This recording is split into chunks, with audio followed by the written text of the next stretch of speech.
Welcome, ladies and gentlemen. Today, I invite you to listen to the story, A Homecoming with My Husband.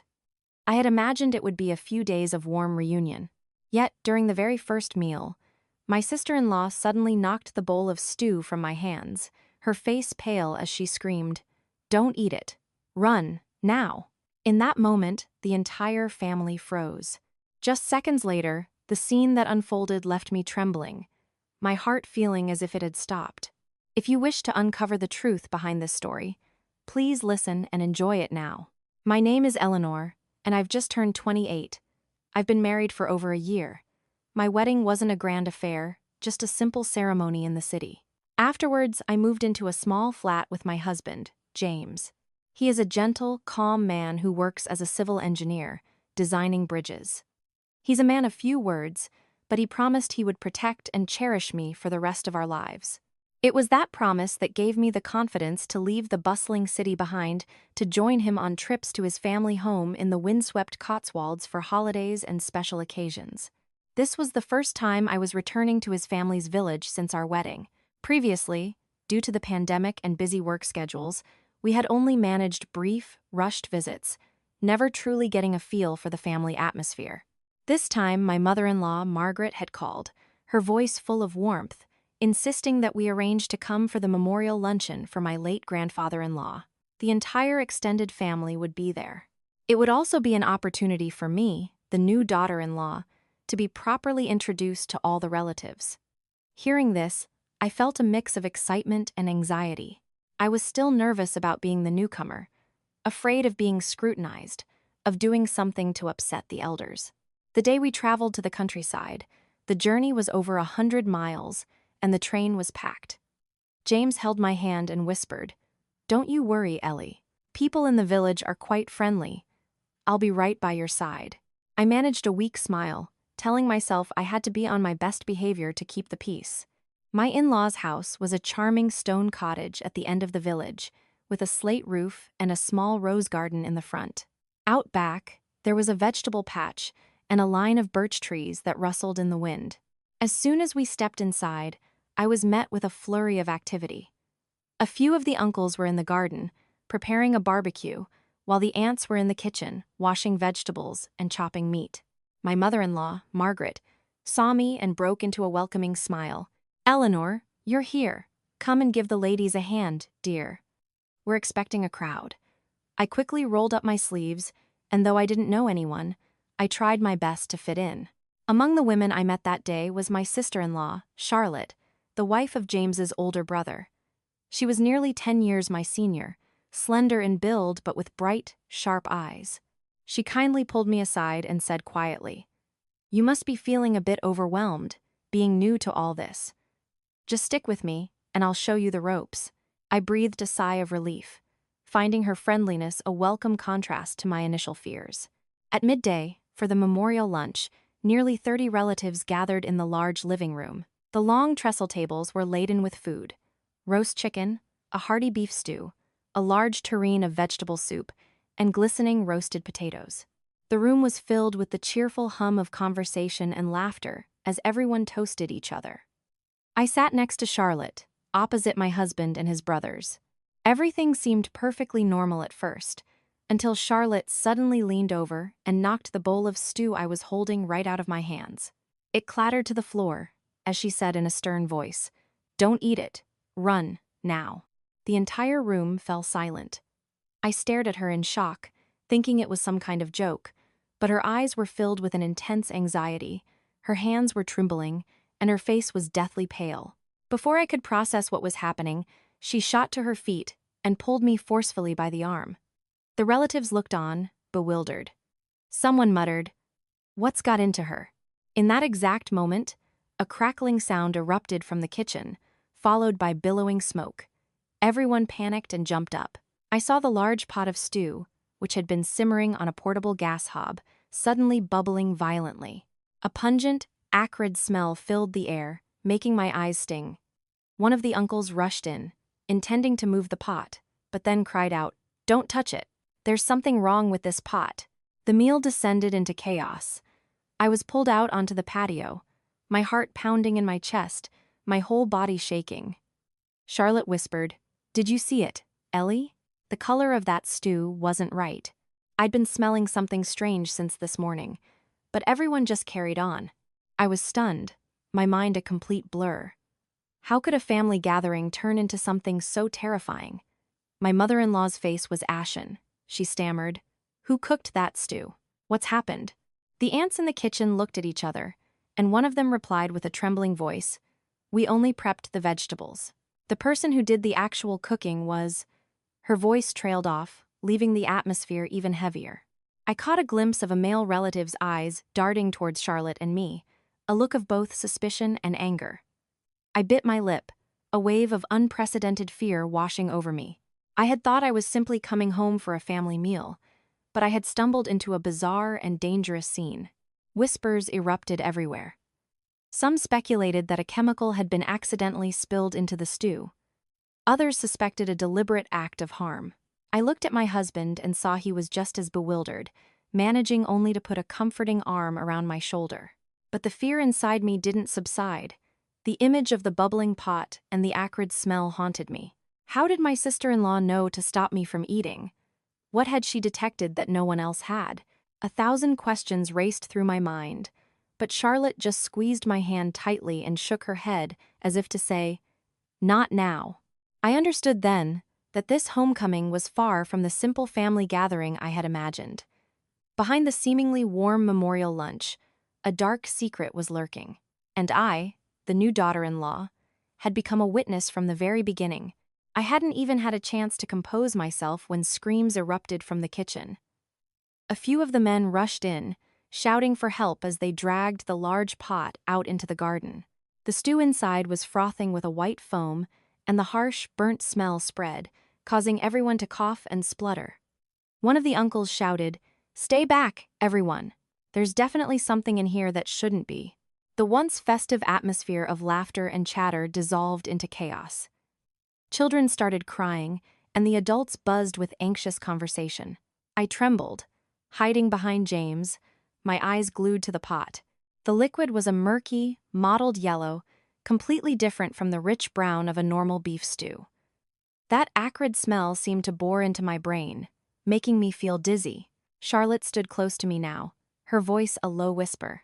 "Do you see? If we hadn't been quick, someone would have eaten it. The substance in that pot smells just like diluted pesticide. I caught a whiff of it this morning, but didn't dare say anything, afraid they'd think I was making things up. Thank God we were in time." Hearing her words, my legs felt like they would give way. Pesticide? My God. Why would there be something so lethal in a family meal?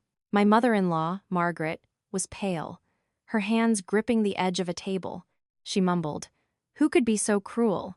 This is a house full of family." Before she could finish, the family patriarch, Uncle Arthur, spoke in a grave voice. "This cannot be taken lightly. This concerns the lives of dozens of people. We must find out who tampered with that stew." All eyes began to scan the room. The aunts who had been in the kitchen quickly explained that they had only prepared the raw ingredients, the vegetables, meat, and so on, and left them for others to cook. The person who had been in charge of the main cooking that morning was Charlotte. Instantly, several pairs of eyes fixed on her. An aunt muttered under her breath, "Well, wasn't it Charlotte who cooked it then? How did she know to stop anyone from eating?" The house fell deathly silent. I saw Charlotte bite her lip, her face changing color, her eyes flashing with tension. Then, she spoke slowly, her voice firm. "Yes, I was the one who started cooking that stew. But I swear that when I left the kitchen, it was perfectly normal. I even tasted a little of the broth, and there was no strange smell." She continued, "It was only when I came back to the dining table that I smelled the acrid odor rising from the pot." But her explanation was cut short by a sarcastic voice from the corner of the room. "Who knows? Perhaps you put it in there yourself, and then pretended to be the hero to cover your tracks." The speaker was Aunt Susan, known in the family for her difficult and sharp-tongued nature. Hearing that, my blood began to boil. Charlotte wasn't my blood relative, but she had been kind and welcoming to me from the moment I arrived, and she had just saved me from a bowl of poisoned stew. And now everyone was turning on her. I was about to speak up when James gently squeezed my arm, shaking his head slightly, signaling me not to be rash. The tension in the house grew thicker. Some people believed Charlotte, reasoning that if she had ill intentions, she wouldn't have needed to stop me, a newcomer with whom she had no conflict. But many others were suspicious, suggesting she was creating drama to seek attention. Uncle Arthur frowned and gave an order. First, take this pot far away and bury it. Nobody is to touch it. After that, everyone needs to sit down, and we will get to the bottom of this. In the midst of the chaos, I noticed something odd. James's younger brother, Thomas, was standing pressed against a corner of the garden, his eyes darting about nervously. When someone casually asked him what he had been doing that morning, he stammered, I was out in the fields early. I wasn't at the house. His trembling voice and flustered demeanor made me suspicious. As the stew pot was carried away, people gradually returned to their seats. A heavy silence enveloped the room. Charlotte sat quietly, her gaze fixed on some distant point. I gently took her hand and whispered, Don't be afraid. I believe you. She gave a slight nod, but her lips were pressed tightly together, as if she were hiding something. Just then, something happened that stunned the entire family. A young boy of about 7, one of the cousins, had sneaked a piece of meat from a bowl that had been served earlier. He had just put it in his mouth when he let out a choked cry and began to vomit violently all over the floor. The family rushed to his side. The boy's face turned a purplish color, and his body shook. Fortunately, the village doctor was called in time. After administering an antidote and sending him to the local clinic, the boy was out of danger. The incident left everyone speechless. It was now undeniable that the stew had been poisoned with something truly harmful. The suspicions and whispers were no longer hypothetical. The danger was real. My mother-in-law sank into a chair, her hands trembling uncontrollably. Oh, God, if the whole family had eaten. I can't imagine. I looked at her and suddenly felt a pang of sympathy. For the first time, I truly understood how thin the line between life and death could be separated by nothing more than a bowl of stew. But the question still echoed in my mind. Who would be so cruel as to do this to their own family? Amid the turmoil, my eyes once again fell on Thomas. He was still lurking in the garden, deliberately avoiding eye contact. My intuition told me there was something deeply wrong with this man. That night, after the guests had trickled away and only the immediate family remained, the atmosphere was still thick with tension. My mother-in-law declared that this couldn't be ignored. Tomorrow, we must report this to the police. We need a proper investigation. Everyone nodded in agreement, but no one dared to look each other in the eye. As I stepped out onto the patio to gaze at the night sky, Charlotte quietly approached me. Her voice trembled. Eleanor, you do believe me, don't you? I do, I nodded without hesitation. If it weren't for you, I would have been the first to eat that stew. She squeezed my hand tightly, her eyes glistening. There are things I can't explain right now, but I can assure you of one thing. I was not the one who poisoned that stew. Someone wants to harm this entire family, and perhaps you as well. Hearing that, my heart seemed to stop. The night breeze carried the earthy scent of the countryside, but all I could feel was a tangled mess of fear. I realized this homecoming was not just a simple memorial lunch. It was the unfolding of a horrifying mystery, where every look from a family member could hide an untold secret. That night, I tossed and turned, unable to sleep. The day's events replayed in my mind. The stew with its acrid smell, Charlotte knocking the bowl from my hand, the young boy vomiting after eating the meat. It all felt like a terrible nightmare. I had thought I was just coming to the countryside for a family gathering, to get along with everyone, but I had fallen into a terrifying vortex. James, lying beside me, couldn't sleep either. He sighed. I've never seen anything like this in my life. We've had disagreements in the family, but they were just petty squabbles. Never anything like poisoning each other. Honestly, if I hadn't seen it with my own eyes, I wouldn't have believed it. I turned to see his tense profile, his eyes fixed on the dark ceiling. I bit my lip and asked hesitantly, Do you think Charlotte did it? James was startled. He turned to look at me and then shook his head. No, I grew up with Charlotte. I know what kind of person she is. Whatever the situation, She would never do something so wicked. He trailed off, his expression thoughtful. I didn't dare ask more, feeling my own confusion deepen. The next morning, the rumor had spread like wildfire through the village. People were buzzing with gossip about the poisoning at my in-laws' memorial lunch. Children repeated snippets of adult conversations, while the elderly shook their heads, lamenting how heartless people had become. To harm your own flesh and blood, what is the world coming to? The local police were called. A young constable and 2 colleagues arrived, their faces stern as they took statements. They meticulously questioned everyone: who prepared the ingredients, who did the cooking, who was in the kitchen at what time. I sat in a corner, silently observing. The more I listened, the more I realized the testimonies were gradually pointing towards Charlotte. One aunt stated firmly, "I saw Charlotte go out into the garden to fetch some water and then return to the kitchen alone. It was only after that the stew started to smell strange." Another added, "That's right. And besides, she was the first one to shout that no one should eat it. Maybe it was all an act to divert suspicion." Charlotte sat opposite them, her face pale, but her eyes still held a look of defiance. She stated unequivocally, "I did not do it. I swear on the souls of our ancestors, on my grandfather-in-law's memory. If I had any part in this, may heaven strike me down." Her voice was shaky but resolute. I could feel her isolation in that moment. The eyes of her relatives were fixed on her, most of them filled with suspicion. I clenched my fists, a wave of sympathy rising within me. Her words from the previous night echoed in my head. Someone wants to harm this entire family, and perhaps you as well. As the arguments continued, my gaze drifted over to Thomas. He was still standing in the background, avoiding eye contact, his hands restlessly fidgeting. He looked unusually anxious, but strangely, no one mentioned him in their statements. After more than an hour of questioning, the police concluded that there was not enough evidence to identify a culprit. "We will take a sample from the stew pot for analysis," the constable announced. "In the meantime, we urge the family to remain calm and not to make baseless accusations." With that, they left, taking the evidence with them. The family sat in stunned silence. Lunch that day consisted of nothing but boiled vegetables and bread, but no one had any appetite. My mother-in-law put down her cutlery, her voice heavy. "This matter cannot be dropped. If we don't find the truth, this house will never know peace again." As evening fell, I went into the back garden to get some fresh air and calm my nerves. Suddenly, I heard whispering. Peeking from behind a large shrub, I saw Thomas talking to a strange man.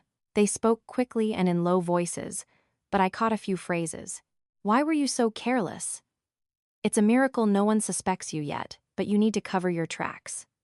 Now, I froze, my heart hammering in my chest. Could what Charlotte said be true? Before I could react, the other man turned his head, his sharp eyes scanning the garden and landing on me. I recoiled in panic, accidentally stepping on a dry twig. The sharp snap made both of them whip their heads around. I spun around and ran, my heart threatening to leap out of my chest. When I reached my room, I was breathless, covered in a cold sweat. James saw me and asked with concern, "Ellie? What's wrong?" I was about to tell him what I had seen, but then I looked at his face. He was my husband, but he was also Thomas's brother. I hesitated. If I told him, would he believe me? Or would he think I was unfairly accusing his brother?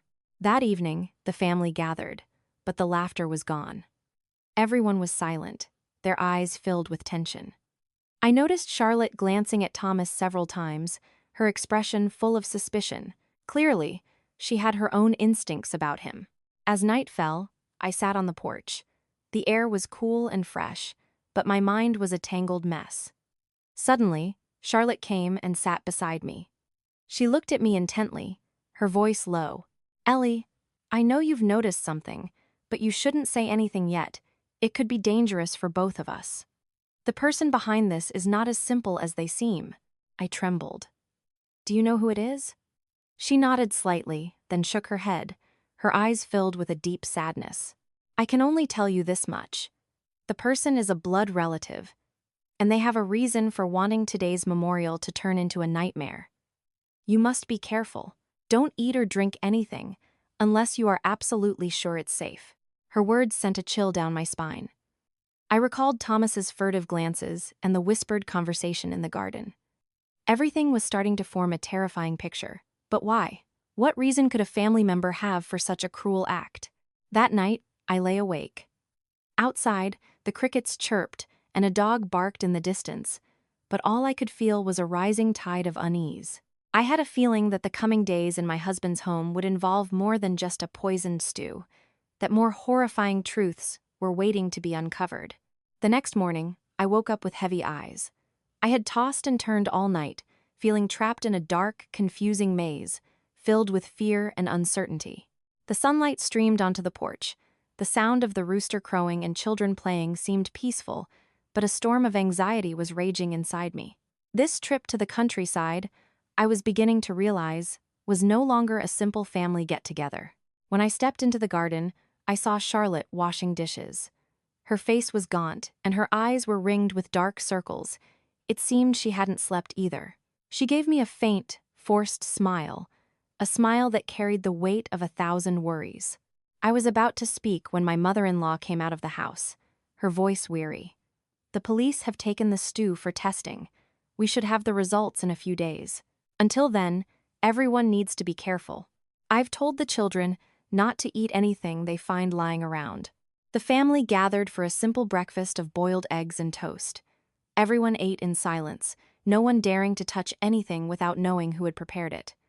The cautious atmosphere made it hard for me to swallow. Just as we finished, a neighbor came rushing in, out of breath. "Who was cooking this morning and poured wastewater into the ditch behind the garden?" he exclaimed. "All the fish in that stretch are dead, belly up, and the smell is awful." The family was startled. My father-in-law and a few uncles hurried to the back.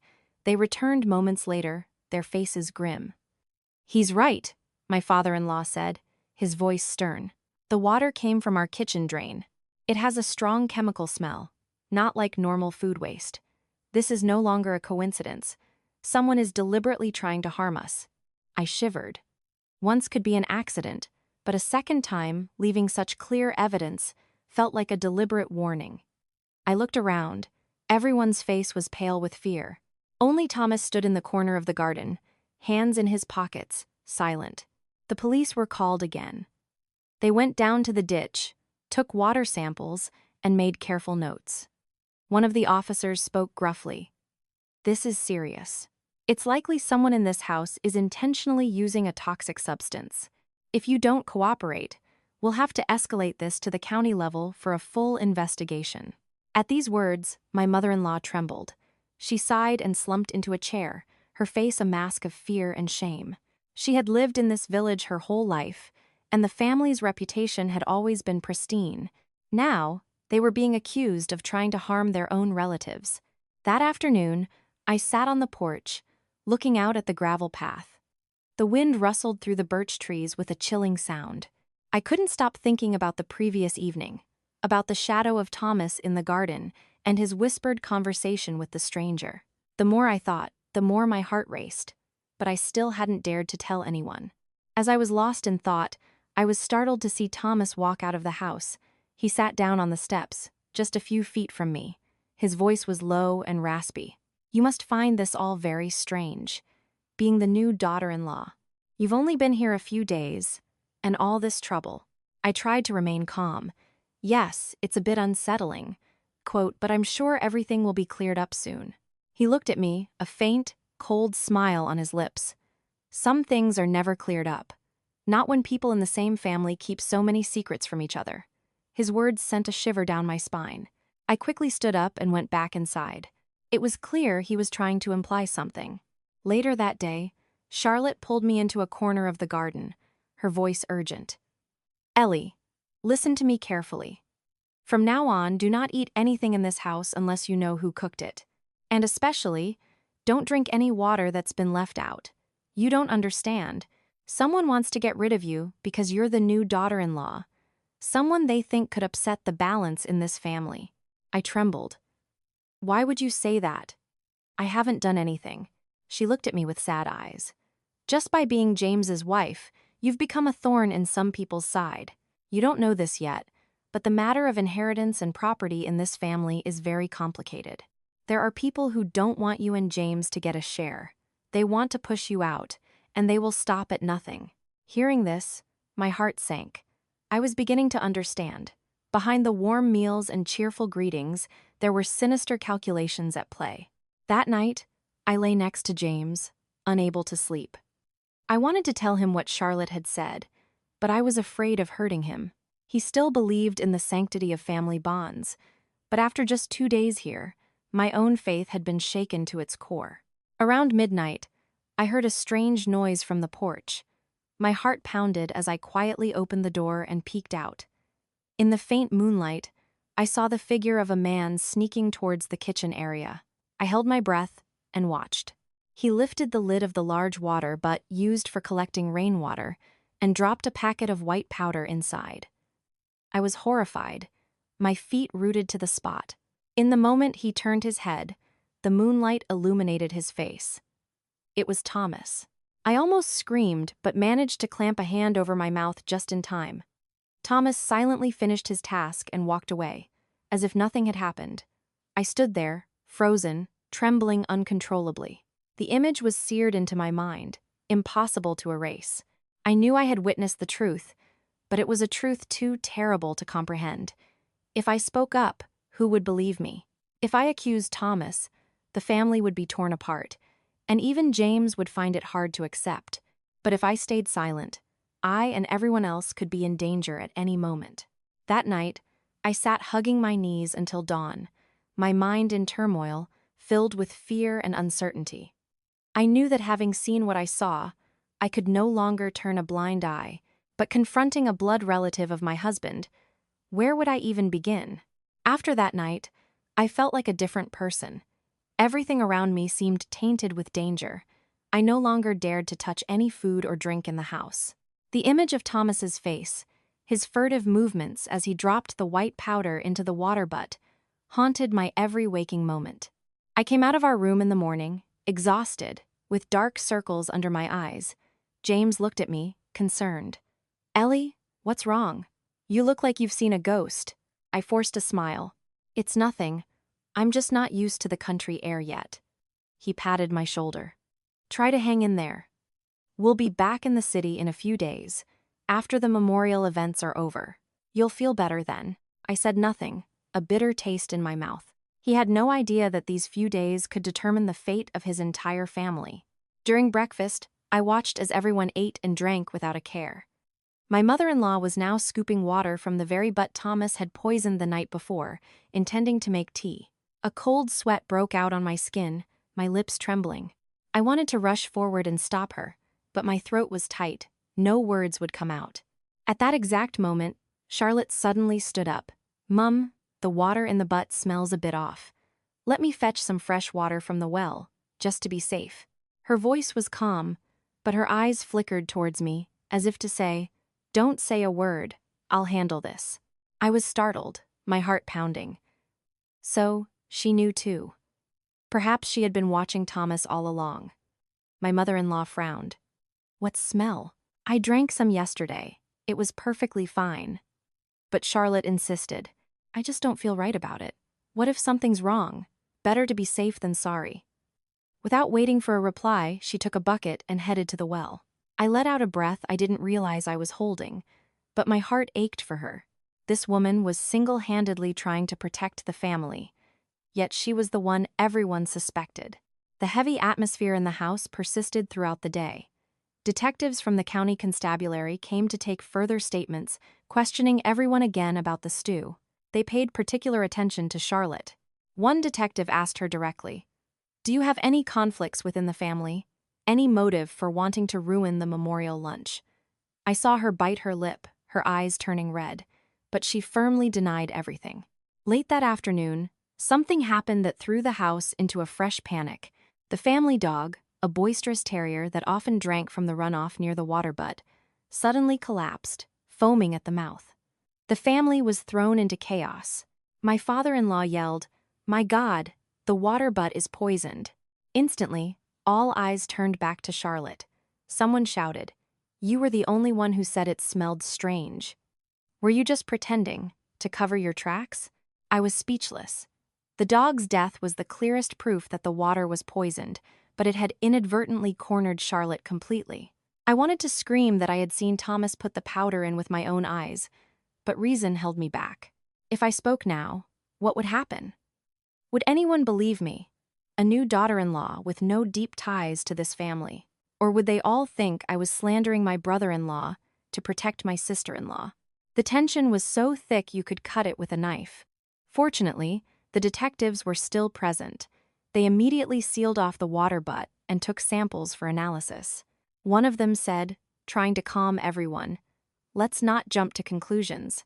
We need to wait for the test results for a definitive answer." Despite his words, the cloud of suspicion hung heavily over Charlotte. I saw her hands tremble as she cleared the table, but she maintained a composed expression. Seeing her so isolated, my heart twisted in pain. That night, I couldn't bear it any longer. I secretly went to Charlotte's room. The door was ajar, and I could see her sitting by an old lamp, her gaze distant. I stepped inside and whispered, "Charlotte, I saw it. Last night. It was Thomas who put the powder in the water butt."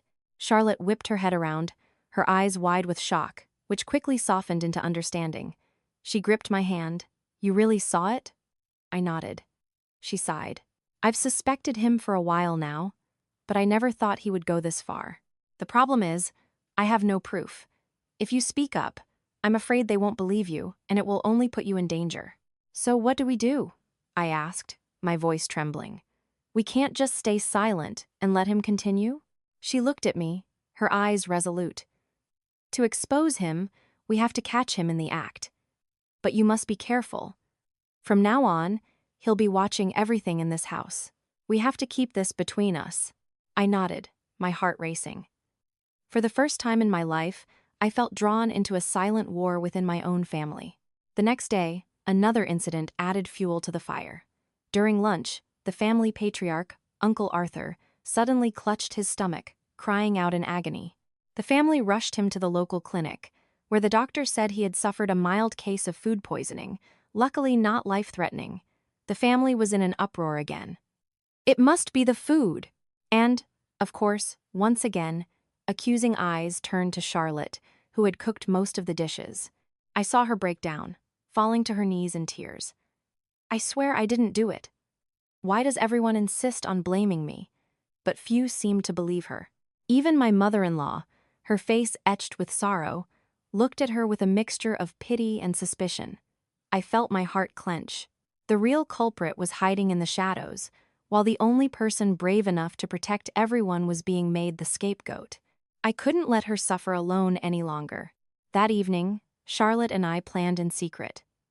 I recounted every detail of seeing Thomas in the garden, his whispered conversation with the stranger. She listened in silence for a long time, then said quietly, "Ellie, are you willing to take a risk with me? If we succeed, we'll have the proof we need. If we fail, we could both be in serious danger." I swallowed hard, my heart trembling, but the fierce determination in her eyes gave me a strange sense of strength. "I'm in." I nodded.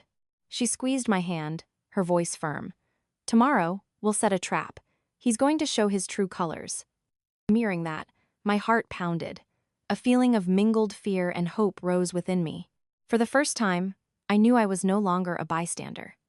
I had truly stepped into a clandestine battle, where the truth would either be revealed or we would both be consumed by it. That night, after planning with Charlotte, I returned to my room, my mind on fire. James was sitting by the lamp, reading a newspaper. He looked up as I entered. "Where have you been at this hour?" I tried to hide my trembling. "Just out on the porch for some air. I can't seem to sleep." He studied me for a few seconds, as if trying to read my thoughts, then sighed softly. "I know you're worried about everything that's happening, but try not to stress too much. It will all come to light eventually."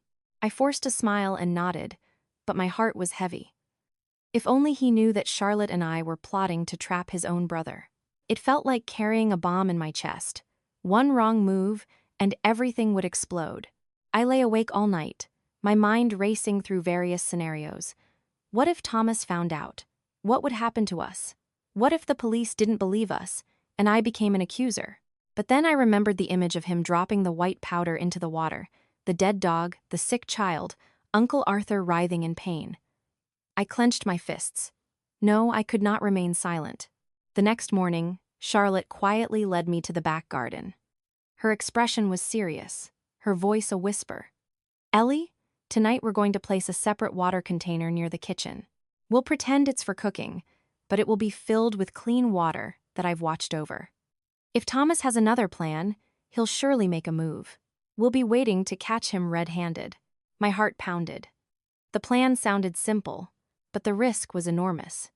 If Thomas discovered us watching, he would surely not let it go. But I knew this was the only way to clear Charlotte's name. I spent the entire day on edge. Everyone in the house went about their business, their faces impassive, but the underlying suspicion made the air thick and suffocating. My mother-in-law looked haggard, sighing constantly. She was torn between pity for her daughter-in-law and anxiety over the family's reputation. That evening, after dinner, everyone retired to their rooms. Charlotte pretended to be cleaning the kitchen for a long time, then discreetly placed the new water container by the stove.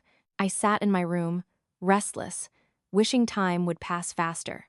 Around midnight, when the house was deep in slumber, Charlotte and I crept to our hiding spot behind a partition wall near the kitchen. The moonlight cast a faint glow into the space.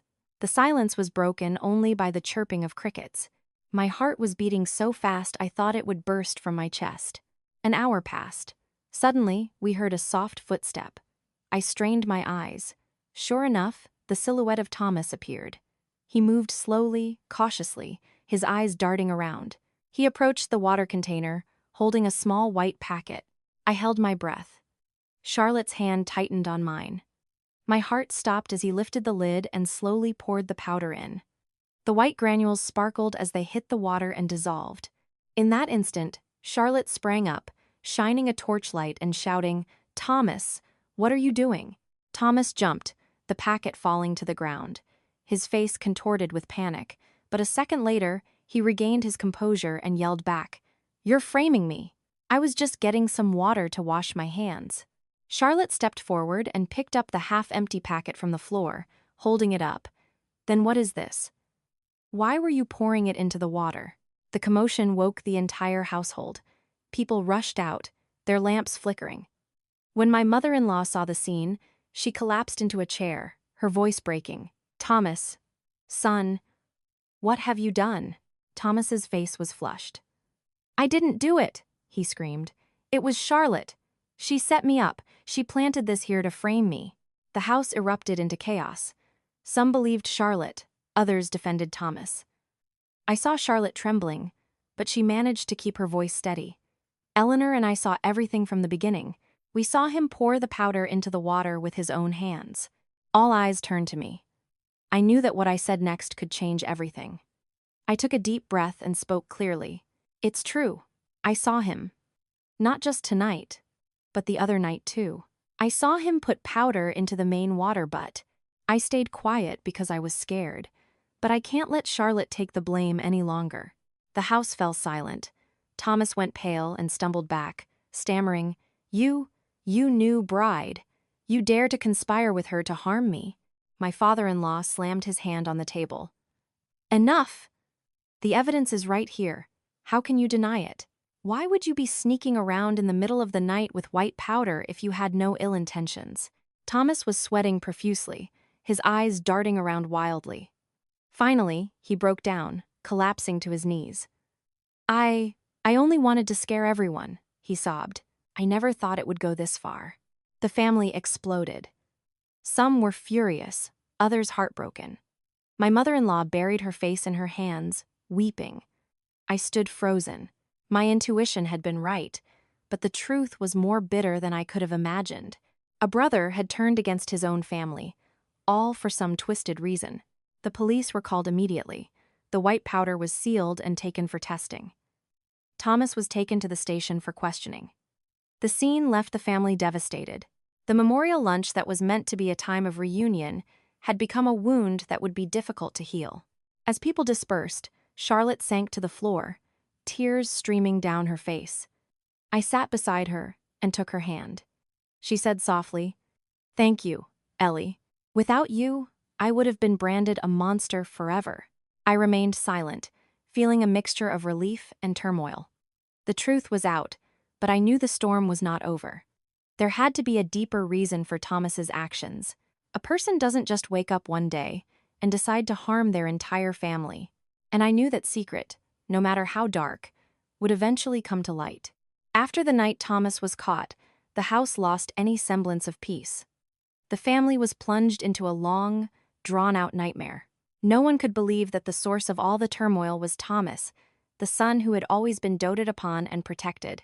The next morning, the police officially confirmed that the white powder was a highly toxic granular pesticide, which, even when diluted, was dangerous enough to harm many people.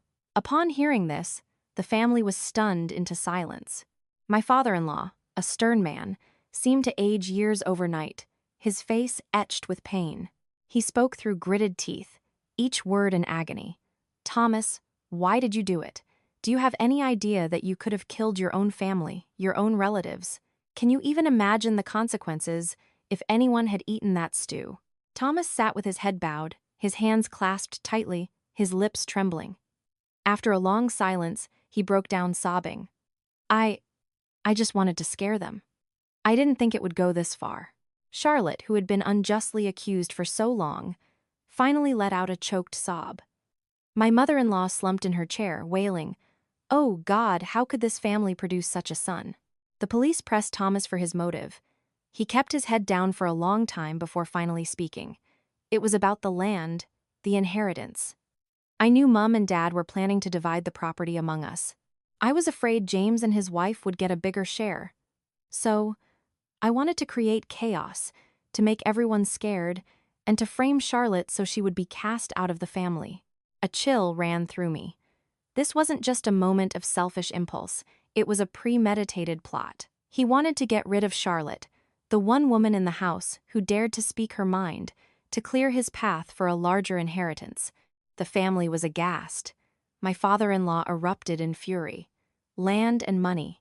Are they so important that you would turn on your own brother? Have you forgotten what blood and family mean?" Thomas cried out. "I've felt overlooked for so long. Growing up, James was always the golden child, the pride of the family, and I was just his shadow. Mum and Dad always praised him for being so capable and respectable. I felt left behind. I thought if James had a lovely new wife who was also favored, I would have nothing left. I just wanted people to dislike Eleanor, so James wouldn't be the favorite anymore. I know I was wrong." My heart ached with a mixture of pity and fear. Years of accumulated jealousy and resentment had turned him into a blind fool, willing to discard all family ties. I glanced at James. His face was like stone. The pain of discovering his own brother was the perpetrator was beyond words. The police led Thomas away for further investigation. As he was leaving, he looked back, his eyes wild, first at his mother, then at me. For a fleeting moment, I saw a flicker of deep-seated hatred in them. I shuddered, feeling that this was not truly over. In the following days, the village was rife with gossip. My in-laws' family became the center of scandal, subject to criticism and scorn. My mother-in-law barely dared to step outside, spending her days crying in her room. I pitied her but didn't know how to comfort her. One afternoon, as I was sweeping the patio, Charlotte approached me, her voice low. "Ellie, don't you think this is all a bit too simple? Thomas can be foolish, but is he really cunning enough to plan all of this so meticulously? I'm afraid there's someone else pulling the strings." I was taken aback. What she said made perfect sense. Thomas might have been jealous, but the calculated acts of poisoning the stew, then the water, and setting it up to frame her that seemed beyond the capabilities of an impulsive person. Someone must have been encouraging him, or at least planted the idea. The question lingered in my mind. Who in the family could have been conspiring with Thomas? I remembered the strange man I had seen him whispering with in the garden. Who was he? Why was he there at that specific time? That evening, as I was sitting in a daze, James came in. He sat beside me and said in a low voice, "Ellie, I'm so sorry you had to witness all of this. I never imagined my own brother could do such a thing.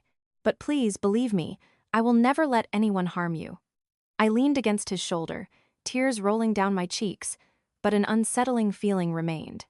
I knew this wasn't over. Thomas might be caught, but the true motive, or the hand that guided him, was still a mystery. The next day, the police returned. They informed us that Thomas had revealed more details. He admitted that he hadn't acted alone. Someone had promised him money if he followed their instructions. When asked who it was, Thomas hesitated, refusing to name them, only saying it was someone in the family. This news sent shockwaves through the house. Everyone became suspicious of one another. My father-in-law's face turned purple with rage. To think he's still protecting them at a time like this. Thomas is a fool, but the one behind him is the real devil. I looked around at the faces of the relatives, each one filled with suspicion and caution. The house that was once filled with laughter now felt like it was being crushed under a heavy weight. That evening, I went to the well to fetch water, and suddenly heard footsteps behind me. I turned to see a woman's silhouette. As the moonlight hit her face, I recognized Aunt Susan, the one who had been so quick to accuse Charlotte from the start. She looked at me, her eyes sharp, and whispered, "Don't think you're so clever that you've got away with it, Eleanor. Not everyone in this house wants you here." With that, she turned and walked away, leaving me frozen in the empty yard. My heart pounded, a cold dread creeping up my spine. Could it be? Was the person behind Thomas Aunt Susan? Aunt Susan's words that night were like a shard of ice in my heart. I stood frozen, my mind reeling.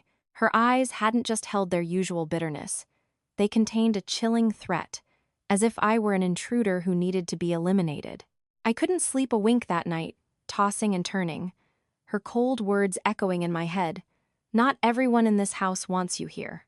I trembled, recalling how she had constantly picked fights with Charlotte, how she had relentlessly insisted on Charlotte's guilt, as if following a pre-written script.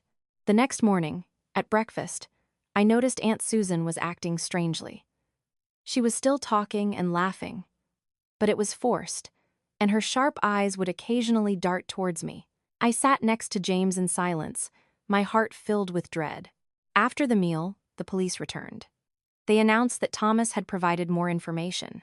The person who gave him the money was a woman in the family, stoutly built and often in the kitchen. The news caused an uproar. Immediately, all eyes fell on Aunt Susan. She jumped, her face paling, but she quickly composed herself. She gave a humorless laugh. "Don't look at me like that. Are you really going to believe the ramblings of a scared fool who's been caught?" Uncle Arthur's voice was stern. "This is no laughing matter. If Thomas has made a statement, the police will investigate thoroughly. No one will escape." Aunt Susan's face flushed with anger. She stood up abruptly and stormed out, leaving the family in a heavy silence. That afternoon, while I was washing vegetables by the well, I heard hushed voices coming from behind the birch trees. I held my breath and listened. It was Aunt Susan's sharp tone. "How could you be so stupid, Thomas? I told you to be clean about it, but you let the whole family catch you in the act. Now I'm under suspicion. Do you realize the consequences?" I was rooted to the spot. So, it was her. She was the one who had incited Thomas to do these terrible things. I didn't dare make a sound. I just grabbed my basket of vegetables and hurried back inside, my heart racing. That evening, I told Charlotte everything. She was silent for a long time, then said softly, "I suspected her for a while. She's always been bitter and envious. For years, she's felt shortchanged in this family. If the land was divided, and she got a smaller share, she would find a way to push others out." Thomas was just a pawn in her game. Her analysis sent a shiver down my spine. It was true. When envy and greed combine in a family, they can turn a person into a monster. But we still had no concrete proof. Overhearing a single conversation wasn't enough to expose her. If we accused her, she would surely deny everything. I looked at Charlotte with determination. "We have to find proof." That night, we devised a plan. This time, we couldn't be as reckless as we were with Thomas. Aunt Susan was smarter, more experienced. We decided to feign carelessness, leaving some food out in the kitchen and watching from a distance. If she truly had ill intentions, she would surely reveal herself. The next day, we prepared a small pot of porridge and deliberately left it on the stove. The family assumed it was for the children, so no one suspected anything. We took turns keeping watch from a window, hidden from view. Late in the afternoon, when the house was busy, Aunt Susan's figure slipped into the kitchen. My heart pounded. I saw her reach into her pocket and pull out a small packet. She opened it, glancing around furtively. In that instant, Charlotte and I burst in, shouting, "Aunt Susan, what are you doing?" She jumped, and the packet fell to the floor, spilling a few white granules. The familiar acrid smell filled the air, making me shudder. The commotion brought the rest of the family running. Uncle Arthur bent down, picked up the packet, and stared at her. "Can you deny it now?" Her face was drained of all color, but she still shrieked, I was just holding it for Thomas. I didn't do anything." The police were called immediately. They seized the packet and took her to the station. Before she left, she shot me a look of pure hatred, as if she wanted to devour me whole. I trembled, but a sense of relief washed over me. The truth was finally out. That night, I sat on the porch, looking up at the star-filled sky. Charlotte sat beside me and sighed. "You see, Ellie? Greed can turn a woman into a devil. We were lucky to escape with our lives." I nodded, tears rolling down my cheeks. I had never imagined that a trip to the countryside would drag me into such a terrifying ordeal. But I had also learned that it is in times of crisis that people's true colors are revealed. And sometimes, those closest to you can be the cruelest of all. The news of Aunt Susan's arrest spread through the village like wildfire. Within hours, people were gathered at our gate, whispering and gossiping. A family, once seen as respectable, had become a public spectacle. I stood hidden behind the curtain, listening to their hushed words, my heart burning with shame. My mother-in-law sat on the floor, her face ashen, her eyes swollen from crying. She mumbled to herself, "My God, how did it come to this?" My own sister-in-law, for so many years, who knew she would bring such disaster upon us. The atmosphere in the house was suffocating. Uncle Arthur, always so stern and concerned with appearances, was now silent. I looked at James. He sat with his head bowed, his hands clenched so tightly his knuckles were white. I knew he must be in turmoil, the perpetrator being his own aunt. That afternoon, the police returned for more statements. They confirmed that the powder in Aunt Susan's possession was the same toxic chemical found in the stew and the water butt. The case seemed clear-cut, but what shocked everyone even more was when an officer revealed she has admitted her involvement, but she claims someone else put her up to it, promising her a large sum of money if the plan succeeded. She won't reveal the person's identity, but we are investigating. The family was stunned. It wasn't over. Behind Aunt Susan, there was still a shadowy figure. Who was the real mastermind? That night, I sat with Charlotte on the porch. The wind was cool, carrying the scent of rain-soaked earth. She sighed. "You see, Ellie? Everyone in this house could be hiding a secret. We've only pulled back a corner of the curtain. There are probably more things you can't even imagine." I sat in silence, an indescribable sense of dread growing inside me. Even with Aunt Susan arrested, I didn't feel safe. The watchful eyes, the whispers, the feeling that someone was always lurking in the background, it was still there.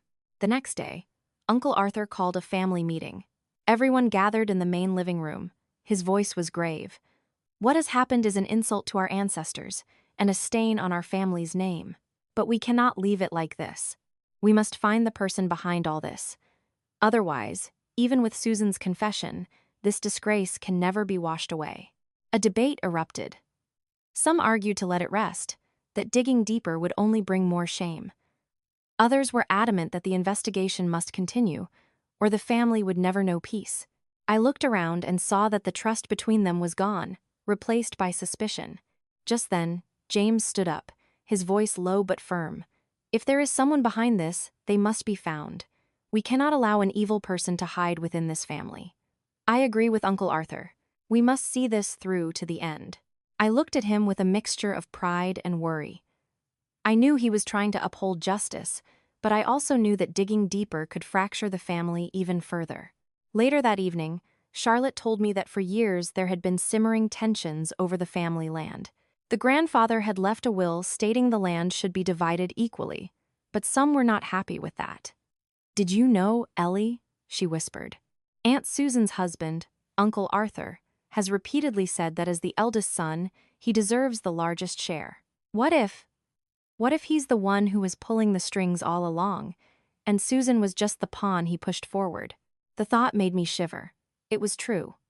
Uncle Arthur had always been strict, ambitious, and prone to comparing his lot with others. If he was behind it all, the situation was even more horrific. Late that night, when everyone was asleep, I went out onto the porch for some air. Suddenly, I saw Uncle Arthur sneak out into the garden. Curious, I followed him. In the dim moonlight, I saw him digging at the base of a large oak tree. He pulled out a small box. He opened it, and a glint of light reflected off something inside. It was filled with small paper packets, identical to the poison that had been found. I stood frozen, my heart beating like a drum. There was no mistaking it.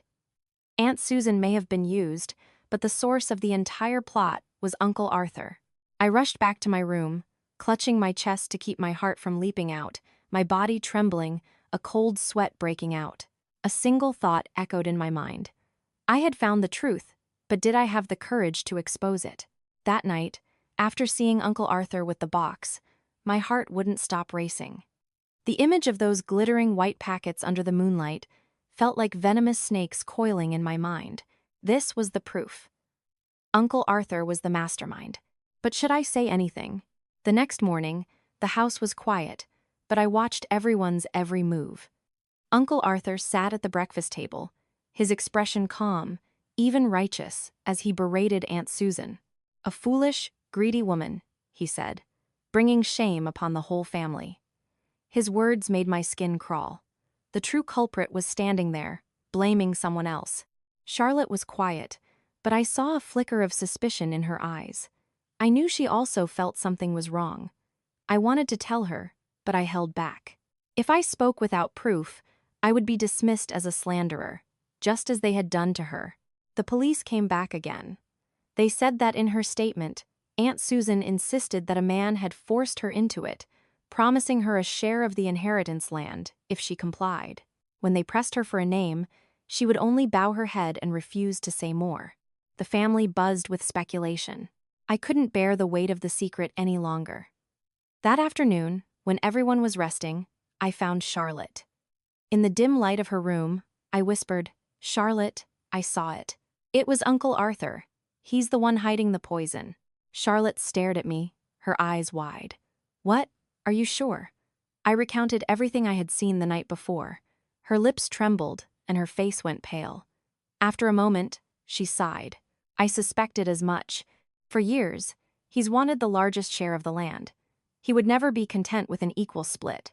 Susan was likely just a puppet in his hands. Now the truth was clear.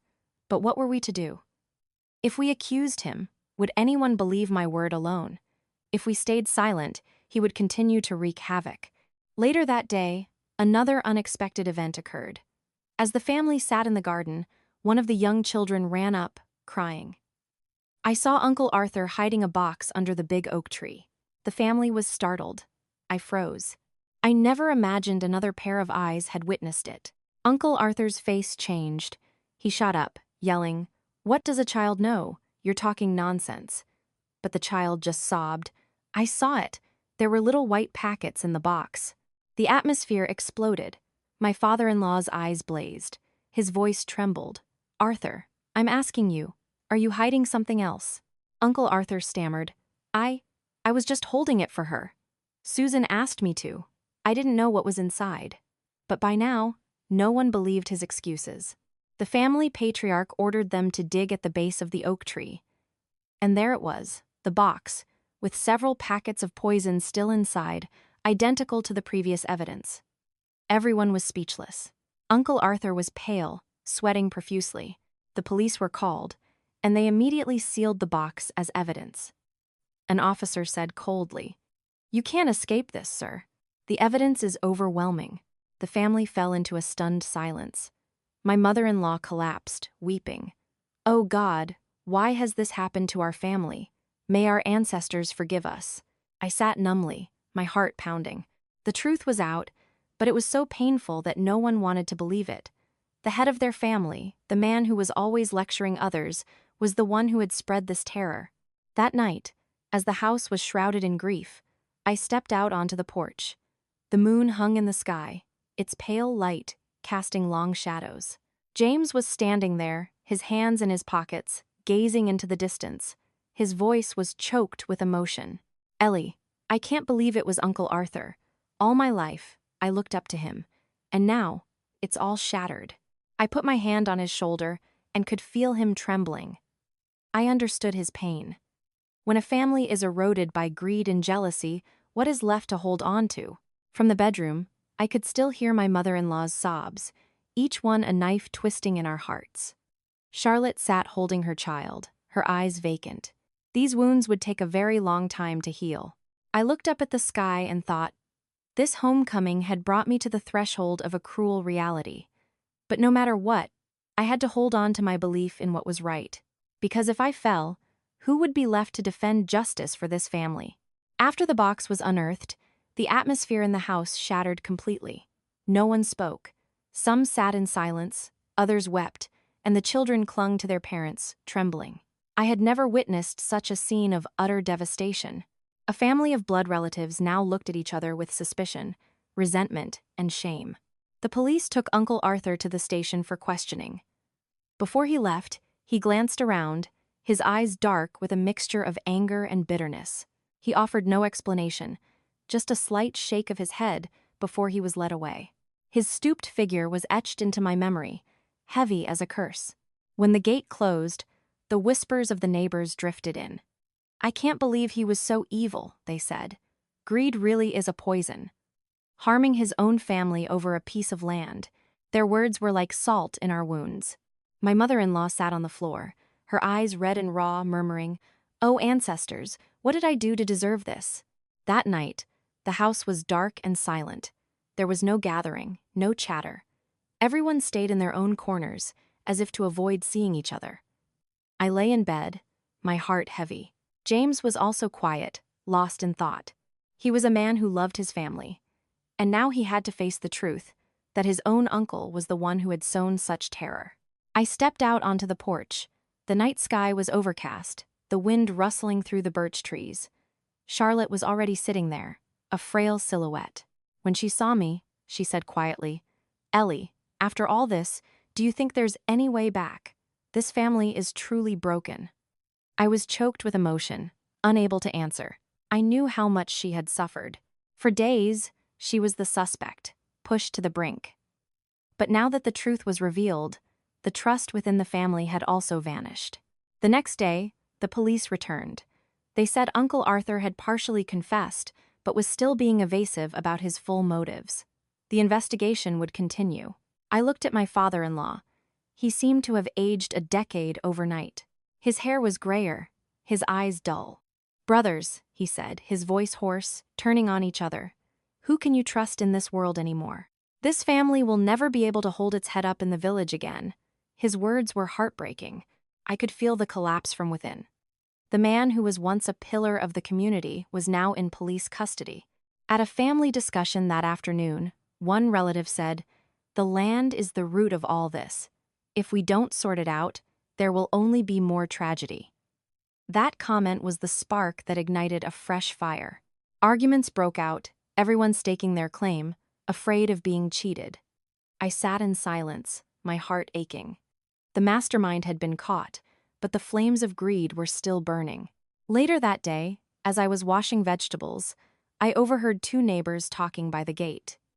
"I heard he didn't just want the land," one said. "He was in debt, deep in it. The creditors came knocking, and he got desperate." I was startled.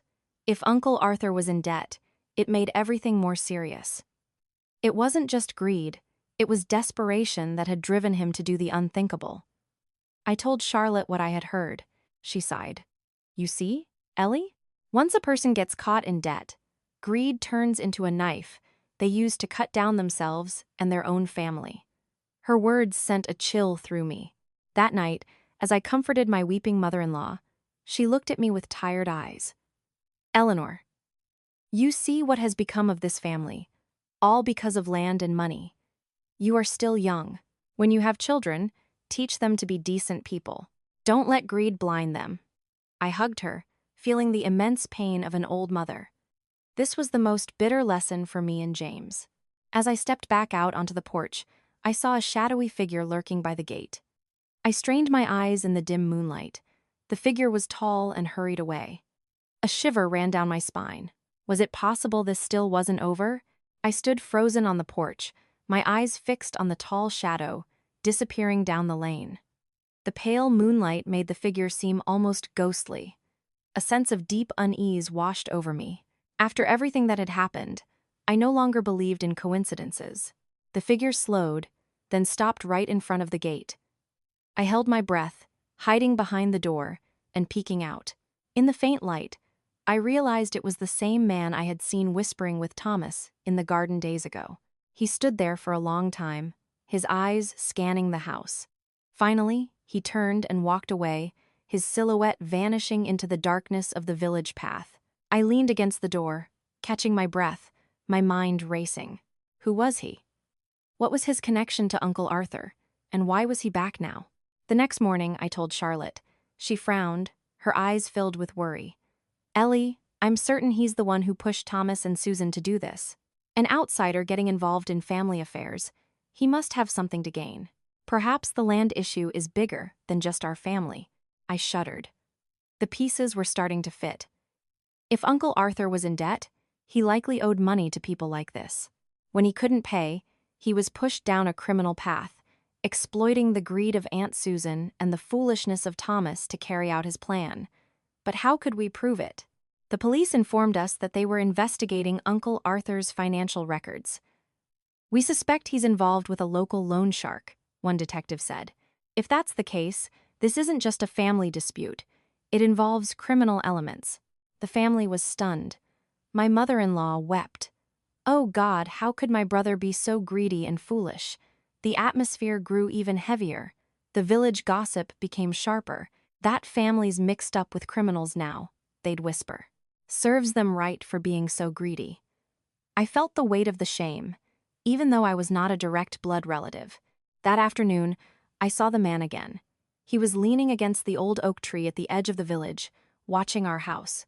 I quickly turned away, but my heart was pounding with fear. If he knew I had seen him talking to Thomas, would I become his next target? That night, I couldn't sleep.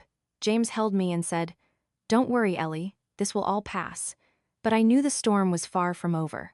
Around midnight, a noise outside startled me awake. I crept to the porch. The man was there again, this time right at the gate. He slipped a piece of paper into the mail slot and left. Trembling, I waited for him to disappear before retrieving it. In the moonlight, the scrawled words were clear. If you don't want this family to be destroyed even more, keep your mouth shut. Stay out of it. I was frozen in terror. My hand shook as I clutched the note, a cold sweat breaking out on my skin. I hurried back to my room and hid it.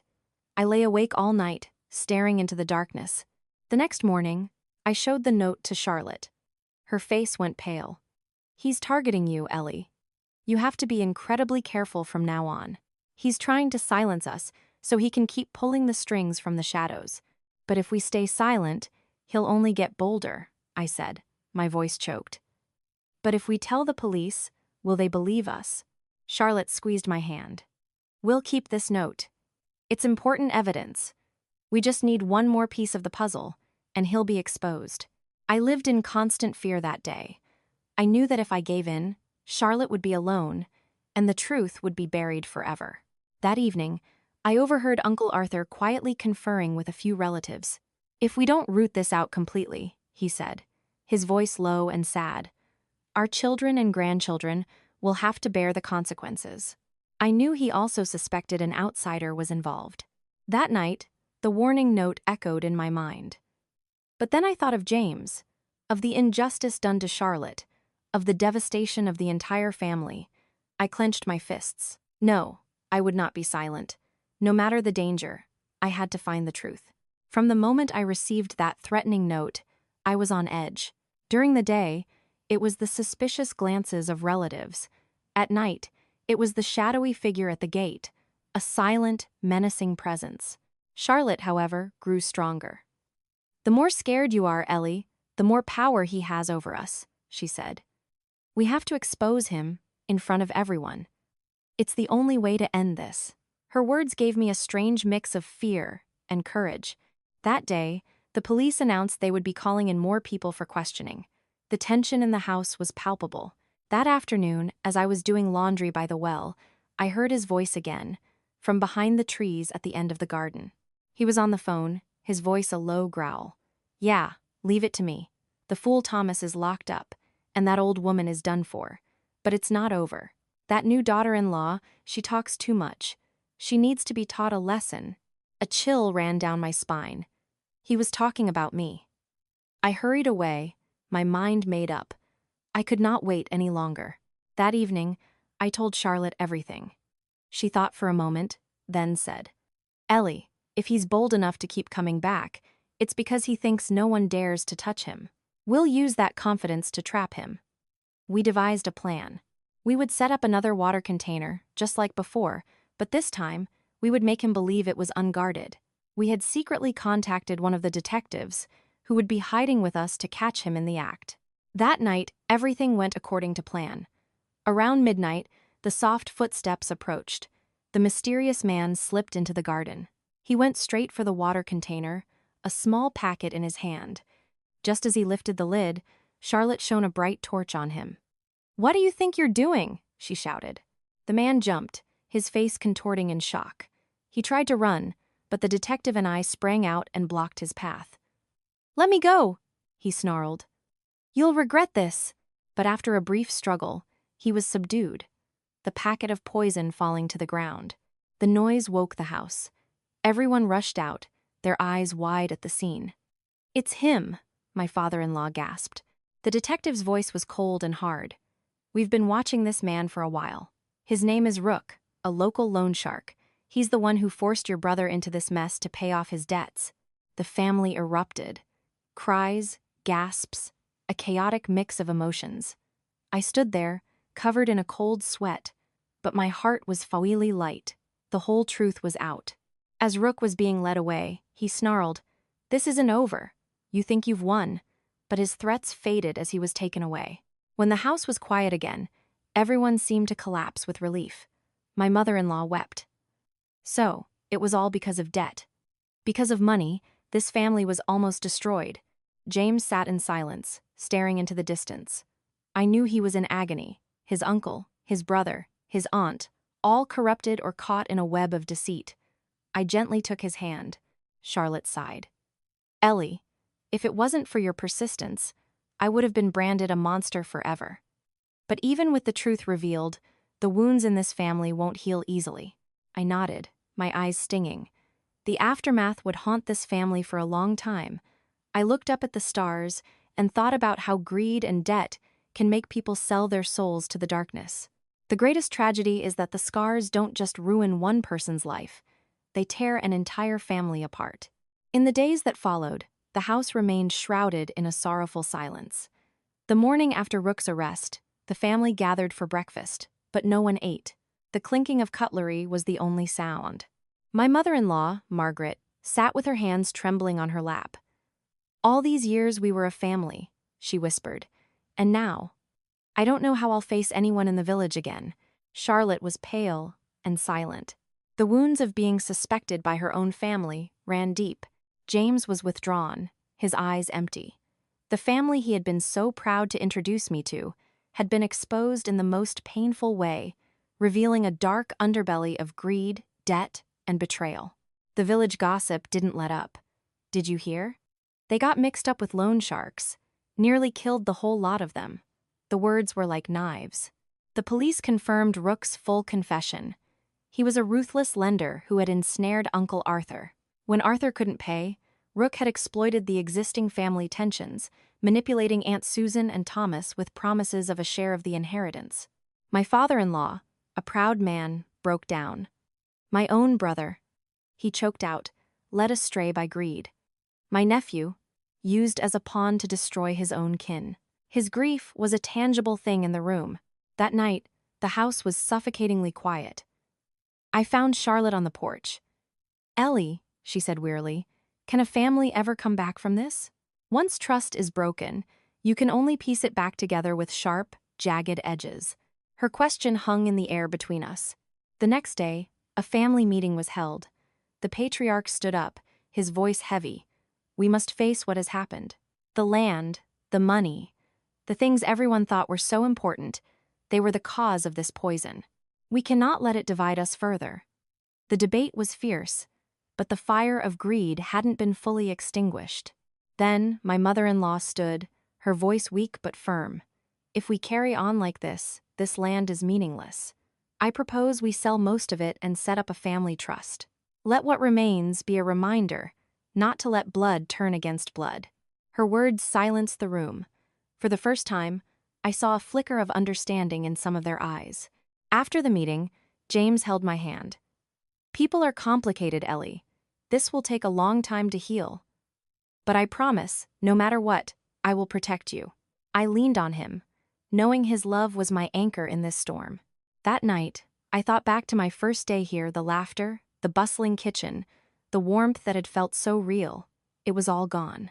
I finally understood that the most dangerous enemy is not an outsider, but the greed and suspicion that live within us. But I also believed that as long as there were still good people, there was still hope. The legal proceedings were a public humiliation. Uncle Arthur, Aunt Susan, and Thomas were all sentenced for their crimes. At the trial, their confessions laid bare the family's deepest shames: debt, jealousy, resentment. When it was over, my mother-in-law nearly collapsed. "It's all over," she wept. "A lifetime of honor, gone." The house, once full, now felt empty and haunted. But amidst the ruins, something new began to grow. The family patriarch declared, "Let this be a lesson. No land is worth more than a human soul." My mother-in-law, finding a new strength, told her remaining family, "What matters now is who can still hold onto their decency. I lost my faith once. I will not lose it again." James, too, began to heal. "I understand now, Ellie," he told me. "What we need to protect isn't land, but peace in our hearts. If I can protect you and our future, that is my victory." On our last day, I walked through the village. I thought about cause and effect.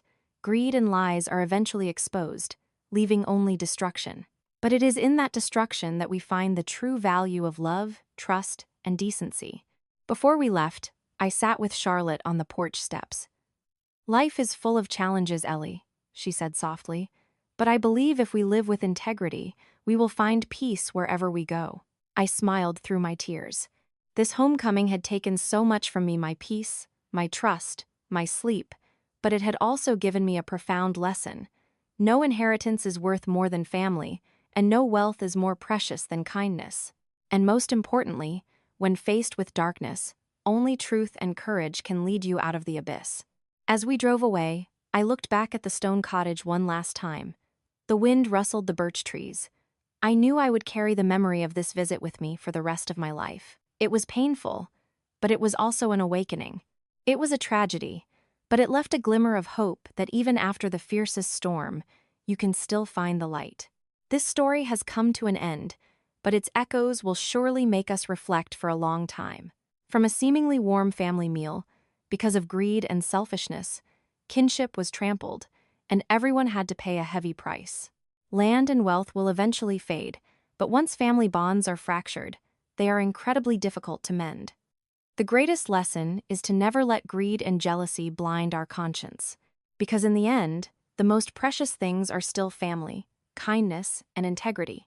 If this story has given you food for thought, please leave a comment below, like, and subscribe to hear more profound and meaningful stories. Each story is a reminder for us to live peacefully, cherish our family ties, and appreciate each other more in this life.